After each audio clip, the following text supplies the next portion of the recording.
Oh man, that thing's gonna eat me someday. Yeah, seriously. Yeah, and the It's thing like is that you look at the. I'm sorry. Go ahead. well, I was gonna say Microsoft has the same problem. Their machine, I mean, it has a big green orb on the front, and that's kind of creepy too. But at least they have a face to go with, and that's Master Chief, who Yeah, would kick ass exactly. anyway. And Master Chief has become such a popular and iconic character that you Yeah, may think it's not friendly, but you know that.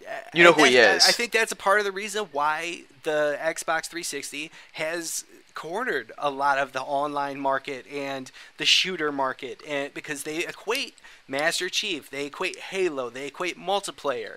That's what Well, multiplayer, I would say. Yeah, yeah, yeah, multiplayer, Xbox Live, quality experience, all this, I'm yeah, not saying that it's how it runs through somebody's head, but it's all in the back there somewhere. yeah. And You know? I would say that also when you look at Sony's online experience, I actually have never had a problem with the PlayStation Store. Really, like I don't really know why people do, but if you look at like PlayStation Home, what the fuck is that? Holy shit, yeah. that thing is weird. If you That ever, is evil. yeah, no, I downloaded the PlayStation Home when it was first released just because I'm curious. I want to know what it's like. It's free, whatever, and I did it, and then I'm like wandering around this sterile, creepy world with like people in really weird It's so costumes. creepy. It's so weird. It's like I feel like they were trying to capitalize on Second Life as if they could, which is just Yeah. like the PS3 user is on a Second Life user. I mean, those are totally separate markets, and I think that's a whole nother discussion. Sony just is completely clueless as to where they should try to Invest their money. exactly. They're so clueless. But going back to what I said, I think that their strength is finding good talent and buying it. That's their strength as a console manufacturer, as who they are in the gaming industry. I think that they have. By that point of view, they need to buy that good talent and keep it. Yeah, well, Because letting Naughty Dog buy themselves out and go their well, own have way. they though? Because Last of Us I is a thought they PS. did. No, because Last of Us is a PS3 exclusive. I mean, unless they're going to make a game multi-platform at some point soon. Well, that was the big hubbub about it. I don't think they're gone, Naughty but Dog yeah, went I third party. think. Yeah, well, I think, like I said, I don't think Sony really has like any good in-house developers. I mean, Sony Santa Monica is probably the only one I can think of that is a game company that has a product that I own, and that's God of War 3. But besides that, I think everything else is third party that they do now. Yeah. Am I We'll wrong? see. I mean, help me I'm out sure here. I know that they've got. I believe the development team. No, or is that Capcom? I'm not exactly sure. Like The Last Guardian. I'm not sure if that's Sony no, first party. that's Team Or Eco, that's Team Ico. Yeah. and that's a third party. It's under Sony's umbrella, but it's still third party. Oh, okay. Well, So- yeah, you may be right. They may need to do some serious like a 5-year rebuilding plan of building up their first party studios again. Yeah. Because I believe Insomniac is still first party Sony, but No, who they're the ones who went. cares? Well, Insomniac is the one that went third party. They're the one who went multi-platform. Oh, okay. I thought it was Naughty Dog. No. It was Insomniac. I'm sorry. I should have remembered that earlier. But yeah, Resistance 3 was their last like PS3 thing. Ah, okay. Well, then in that case, who the fuck cares? Yeah, 'Cause Resistance was garbage. Yeah, I never got the Resistance thing.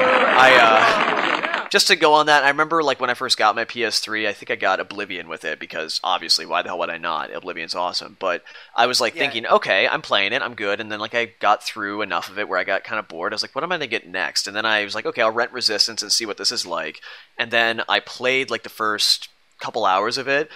And I turned it off, and I was like, how the fuck is this the killer app of the PS3's release? This is sad.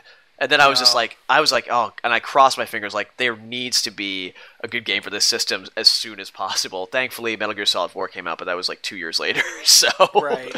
And now you got Killzone, and it's wildly overshadowed Resistance in every way, shape, and form. It's so good, too. It's really... well, yeah. I'm Killzone 2, you say what you will, but... the Killzone is definitely 100 times better shooter than Resistance ever was. I don't care what Insomniac developers say. Yeah. Whatever. Anyways, let's move on. Last story of the day. Apparently, there is a near finished, and I'm talking like final QT almost finished version of Star Wars Battlefront 3 out there somewhere. Somebody please leak it, please. How is this is the story, and this is from I pulled this from Joystick because I found this wildly ridiculous. And actually, Alex, do you have the link up? I do. Actually take a second. I do. Can you give us the info here really quick? Because I don't have the story up directly. Yeah, well, apparently, I think it was Free Radical Design, hey guys, the company that made the Time Splitter series, was working on Battlefront 3, and it was basically finished in 2008, and we were ready to get it. And then, okay, I should just read the quote here. Yeah, just read the quote. Okay, it was a big thing. We were really excited, and we were very excited, and for a long time it was going really well. Steve Ellis, one of the guys at Free Radical, he said this in an interview, and then he continues, "That was a big deal for us because it meant putting all our eggs in one basket. It was a critical decision. Do we want to bet on LucasArts? And we chose to because things were going as well as they ever had. It was a project that looked like it would probably be the most successful thing we had ever done," and I'm adding emphasis there. And they were asking us to make the sequel to it too. It seemed like a no-brainer. But then, like, at that point, there was a shift in LucasArts management, and then there was key individuals in the company who left, and then everything started looking like shit. And then what happened was, and I think this is still Ellis continuing, LucasArts' opinion is that when you launch a game, you have to spend big on the marketing, and they're right. But at that time, they were, for whatever reason, unable to commit to spending big. They effectively canned a game that was finished. As of March, and this was in March 2008, when the game pretty much got, actually it says here in the article that in March 2008 they had a competent working build. It was pretty much done. Because LucasArts didn't want to spring for a marketing budget, then we got nothing. We got The Force Unleashed. That's what we got. Yeah, we got The Force Unleashed 1 and 2 instead of Battlefront 3. Okay, Force Unleashed 1, fine. Yeah, that's fine. I can see the benefit of having that game out there. Force Unleashed 2, are you kidding? That's what we got instead of Battlefront 3, especially since Battlefront 3 was finished. That's what you decide to spend your marketing fucking budget on? These are just done. Yeah, I am sorry. I had hoped that when they went through the management shift that he was talking about, like Hayden Blackman left the company, and I think like the president of publishing or whatever. This was a long time ago. I can't exactly remember names or titles, but it happened. And they brought in this new guy, and his whole thing was, we're going to get things back on track. We're going to streamline. We're going to get back to putting out quality games. And it hasn't happened. And the fact that they have a working build of Battlefront 3 in the bank. They have it in a probably pressed to disc already somewhere, and at least they have it and they haven't released it. Finish the game. Game, put it out as a microtrans free to play, whatever. Was Finish this like the game, beyond? put it out there. Was this beyond beta status at this point? It was like done when they say that. Well, I think he said it was like fine, like a competent working build is what they said. So it probably needed. They've released alpha video.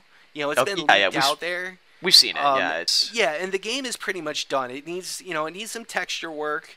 It needs the high-res textures put in. It probably needs a little bit of tweaking, a little bit of bug fixes. A beta wouldn't hurt. Yeah. Why LucasArts hasn't capitalized with this, especially knowing that people are clamoring for it. Well, now that this has come out, maybe this will get the thing moving. I'm not going to be optimistic, but I'm just saying we should keep that in mind because this only came out 2 days ago. See, I can't imagine. I know, but I can't imagine that LucasArts would actually do it. I mean, it doesn't make any sense anymore. They've waited so long. I mean, the game is wildly dated at this point. But why they didn't put it out as like a DLC title or a free-to-play with like microtransaction or something like a Battlefield Heroes? Yeah. I mean, hell, at this point, they could release it in that form. Mm-hmm. I mean, considering that it is a little bit dated at this point, and probably make a killing off of it. Yeah. Well, I mean, it doesn't make any sense to me. Do you think this has anything to do with? I mean, I know that it was that they farmed out the development to BioWare, but do you think that the Old Republic has anything to do with this? Because there was a marketing blitz for that game when that game came out, and they might have been committing a lot of long-term money to that, and that might have had something to do with it. I'm not sure how that deal worked out between LucasArts, EA, and BioWare. Yeah. I have no idea, but I know that EA probably took on a major bulk of the marketing. Okay. LucasArts would probably just licensing Star Wars property to both entities and making a killing off of it. Yeah. But yeah, I don't know. It's just depressing because this game had huge hype, especially when all the concept art released of Dark Obi-Wan and all that nonsense, and we got ground to ground to space combat. Ground to space combat looked amazing, and they just didn't pull the trigger, and it was a huge mistake in my opinion.